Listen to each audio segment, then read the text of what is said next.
The Yosemite Grant was the first time in all of human history that a large tract of wild land was set aside not for the exclusive use of the rich or royalty of a nation, but for everyone and for all time.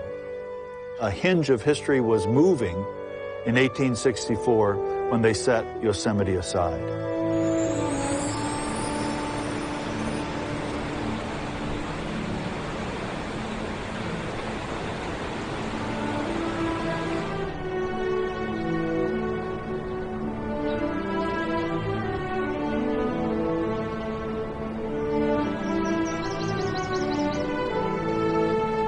When that bill was passed and signed by President Abraham Lincoln, we were in the midst, the depths, the worst year of the American Civil War, where casualties numbering 2,000 a day were coming back to Washington, D.C. And the same day that Lincoln signed into law the act setting aside Yosemite, he also signed into law an increase in an income tax to help pay for the war that he would hope would save his country. First of all, most Americans believe that national parks have always been here, that they are the product of some sort of automatic process. And the truth is, they haven't always been here, and they are only the result of visionary people engaging in a long, hard fight to try to save a place from destruction.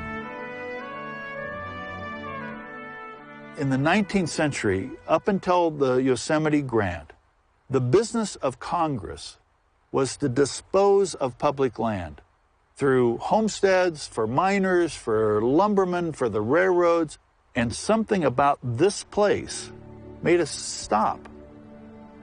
Say, at least here, let's do something different.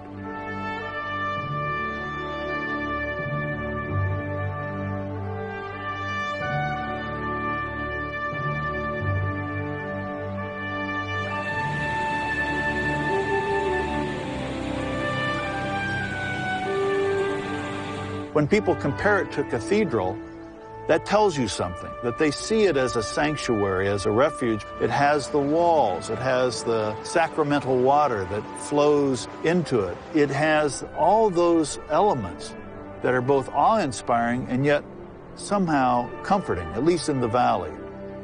And then you go to the Mariposa Grove, and you're standing there with these living things that have been there for thousands of years. And you have to be a pretty callous and callow person not to be in awe and in reverence of these living things.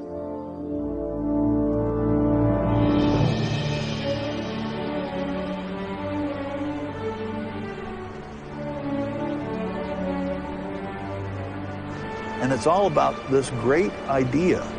An idea that when it was first proclaimed was as radical and unique as the Declaration of Independence, which was to say that a nation's most majestic and special, and some would say sacred places, should be set aside not for the rich and for royalty and the well-connected, but for everyone and for all time. And when that was first applied here to Yosemite, that was a historic moment that led not only to national parks throughout the United States, but led to national parks across the world copying the model that had its first germination of a seed here in Yosemite.